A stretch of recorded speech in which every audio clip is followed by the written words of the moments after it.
as we all know, absolutely nothing happened. Televisions remained tuned to the celebrations at Times Square. Planes arrived and departed at the airport right on schedule. My brother-in-law came home in the wee hours of the morning, expressing his opinion of the entire fiasco in words I will not be able to repeat. So much for those prophecies. And I think that many of us continue to understand the word prophet to mean people or someone who claim they can somehow foresee the worst that can happen in the world. Nothing we have heard about, I'm sure that all of us have heard from someone who makes a name for himself or herself by declaring that the end of the world is just around the corner. Well, here we are on a Sunday morning, hearing from the prophet Isaiah, and we may be scratching our heads, wondering what sort of prophet he is. After all, he doesn't seem to be making dire predictions. Rather, his words sound comforting to our ears. In fact, the words Isaiah speaks are poetic and sweet, without any sort of threats. Isaiah has a vision of a time when the desert will have rivers running through it. Paths will be made in the wilderness. The animals will have plenty to drink and eat, and the people will have everything they need. According to Isaiah, God is about to do a new thing. Everything will be turned around and upside down. Life will be good once again. Clearly, these are words of assurance telling the people of Israel to look forward to the future with hope and anticipation. Now, this might be a good time to explain a few things about this passage. As you may have remembered during the last few Sundays, we've heard about the people of Israel who had been carted off into exile in Babylon. The old way of life is gone, and people had to cope with living among strangers who did weird things. Naturally, the exiles longed for the good old days when life went smoothly back in Judah. These people were homesick. They were divided, uprooted. All they had were the memories of a different time and place. Many of these folks spent their days lamenting what had been lost or destroyed. They felt as though God had abandoned them. These people might remind us of Tevye. Remember him in the musical Fiddler on the Roof? You may recall that Tevye was a pious and devout Russian Jew who loved to stare up into the sky and argue with God. In one particular dark moment when everything seems to be going wrong in his little community, Tevye looks towards the sky and says to God, "It's true that we are the chosen people, but once in a while, can't you choose somebody else?" You see, everything seemed bleak and dark for many of the Babylonian exiles who longed to return to their homeland. And then along comes Isaiah with words that are like a beam of light, scattering the darkness and driving the demons away. And the good news for the exiles was that eventually they were able to return to their homeland and begin building new lives for themselves. Indeed, God does do new things all the time. Trouble is, we often just don't pay attention. We're too stuck in the past to recognize those new things God is doing here and now. They shouldn't have done it for us. They don't even know us. That's what I often heard throughout one of my trips to Ukraine a number of years ago. It was spring break for the students from Heidelberg University in Tiffin, and a small group of students had given up their usual fun in the sun time in order to travel with me to Ukraine. I'll always remember this particular trip because it turned out to be one of the most meaningful experiences I've ever had. Indeed, I was able to experience some of God's new things during that trip. You see, most of the young people who were traveling with me had never left the U.S., let alone traveled to Eastern Europe. Since I had been to Ukraine a number of times, I knew what to expect, but for these students it was all amazing and brand new. The Heidelberg students just couldn't get over the loving acts of kindness and generosity they received from everyone they met. Wherever we went, we were greeted with overwhelming friendship and hugs of welcome. Food seemed to appear from nowhere in classrooms and living rooms. Tables groaned under the weight of cakes and pastries, tea, coffee, and soft drinks. The students understood only too well that their new friends really couldn't afford to extend such an extravagant welcome to them. For the first time, these young people knew others who had little to give, yet still insisted on sharing whatever they had with strangers from the United States. Eventually, the trip came to an end. The guys were being said, and suddenly gifts materialized as if by some magical power. Candy, beer stein, champagne, cognac, and vials of sweet-smelling oil were given to us. That last night of our trip, our friends, Svetlana, her children, and her mother, Natalia, traveled by bus from the city of Mukachevo to the children's home in the small village of Dobrin, where we were staying. They managed to find the last bus of the day so they could spend a few final hours with us. It was no easy task to accomplish, and it cost them a great deal of money, of which they had little. But Svetlana and her family were determined, and they arrived loaded down with gifts for the entire group. Svetlana had purchased small glass vials. She filled each one with fruit extract, and then carefully and lovingly wrote special words of thanks and appreciation to each student for his or her willingness to come and spend time with the children around town. The messages were filled with kind words and personal thanks and encouragement for each student. It's too much, the students from Tiffin said. She shouldn't have done it. We don't deserve these gifts. We haven't done anything. I tried to explain that it was okay.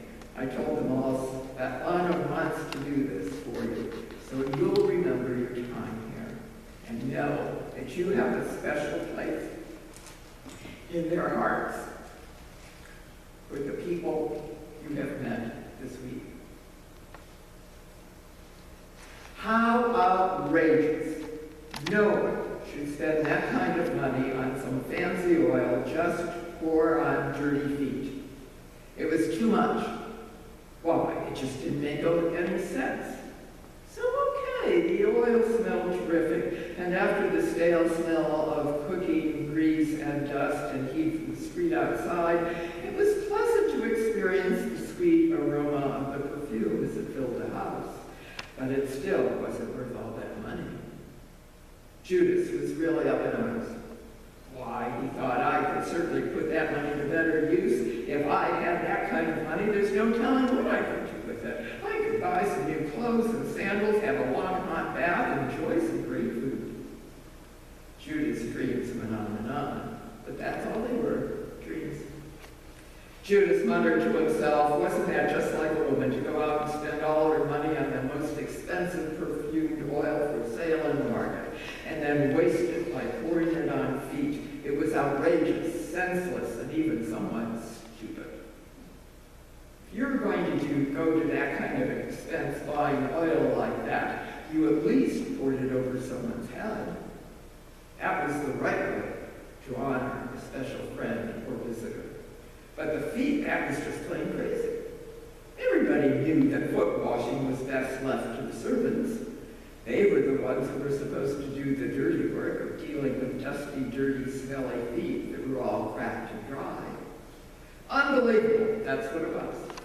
And as if this foot and oil thing weren't enough, that dumb Mary loosened her hair and used it to dry those feet. That was no way for a decent woman to behave.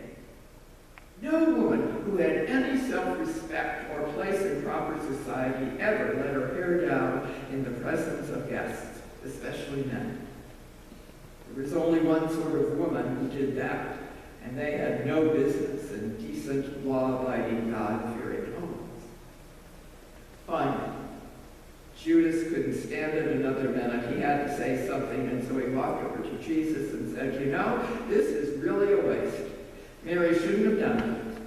Think of how many people could have been fed if Mary had given me the money instead of spending it to purchase oil for your feet. Don't you agree that Mary threw her money away? Aren't you going to tell these friends of yours what you think? Certainly you must realize what waste this was." Now, Jesus knew exactly what was happening with Judas.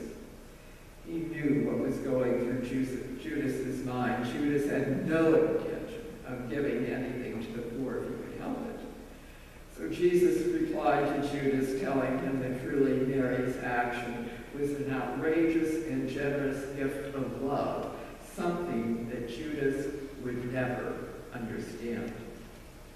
You see, Judas was one of those people who insisted on holding on to his possessions for dear life. And on top of that, he saw nothing wrong with grabbing whatever he could for himself. As far as Judas was concerned, he was determined to take care of his own self-interests. Looking out for himself was the most important part of life for Judas. Gift-giving was fine for Judas as long as he was the one on the receiving end. Jesus knew that about Judas. He recognized Judas for who he was. Jesus also knew that his earthly days were numbered. He understood that moments like these, sharing food and conversation with friends and loved ones, would be over within a matter of days. You see, just a few days earlier, Jesus had restored his friend Lazarus to life. As wonderful as that was, it was downright dangerous and risky for Jesus.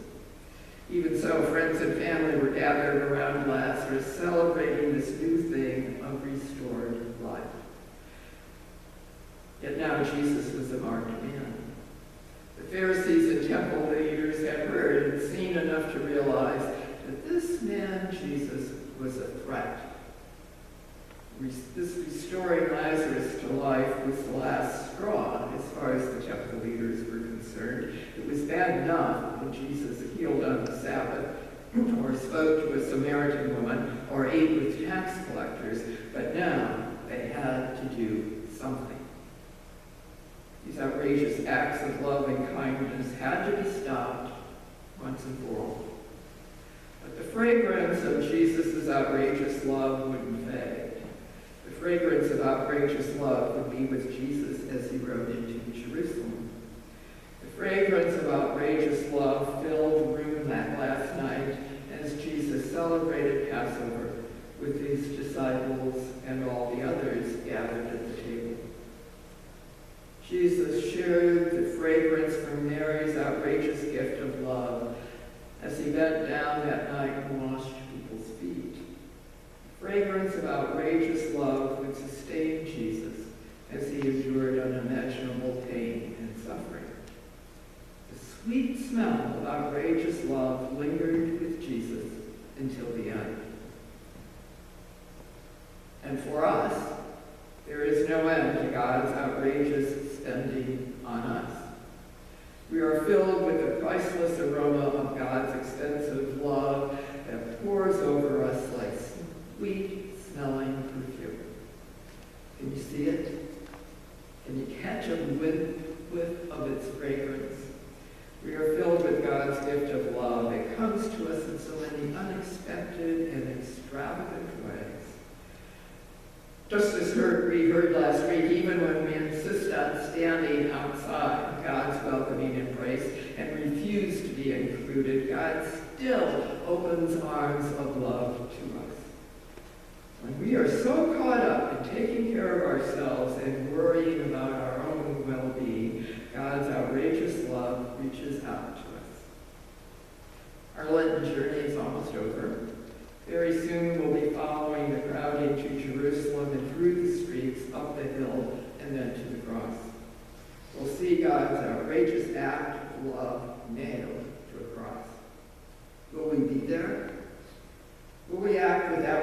love, pouring out gifts with joy and generosity. God's outrageous gift of love in Christ Jesus calls us to do a new thing, to forget the old ways of greed and selfishness, and instead embrace extravagant and outrageous acts of love for all humankind. Indeed, it is outrageous. It is a new thing God is doing for us.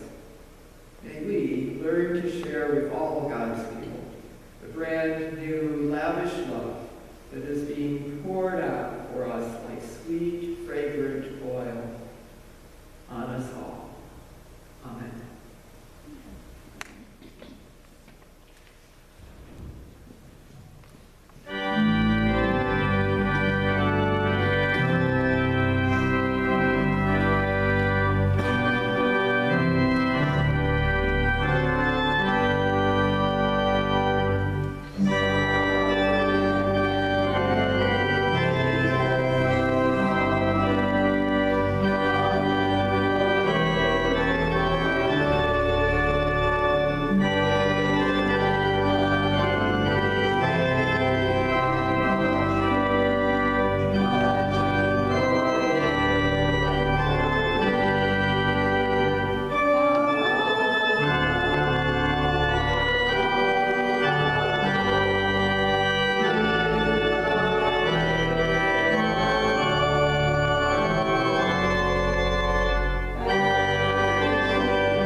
This morning we have a very special time to share as we dedicate